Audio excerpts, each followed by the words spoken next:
Vladimir Putin's invasion of Ukraine left many in Russia concerned for their futures and even depressed, a report showed. Russia has pledged to withdraw troops from certain areas in Ukraine, but many are skeptical about whether the Kremlin is being honest. Ukraine's military believes the withdrawals are probably a rotation of individual units aimed at misleading Ukraine's military leadership and creating a misconception about the meaning of their deployment. The update echoes statements made by Pentagon spokesman John Kirby, who said the threat to Kiev remained, despite Russian troop movements away from the city. Mr. Kirby said, "We're seeing a small number now that appears to be moving away from Kiev. This is on the same day that the Russians say they are withdrawing, but we're not prepared to call this a retreat, or even a withdrawal. What they probably have in mind is a repositioning to prioritize elsewhere.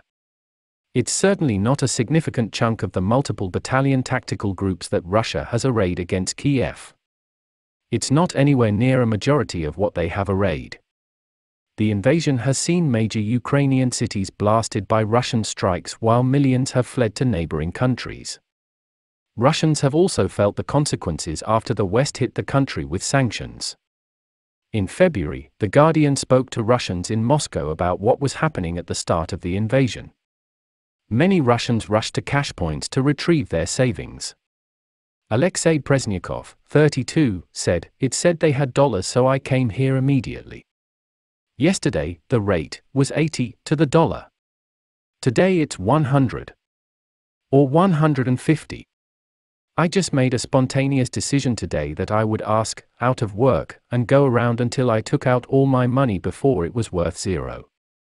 One business owner summed up the unpredictability of living in Russia while President Vladimir Putin waged war against a sovereign nation. No one in the business community has a clue anymore. Everyone is so depressed. I have experienced so many economic crises here, the pandemic being the latest. But there was always a reason to keep on fighting for your business.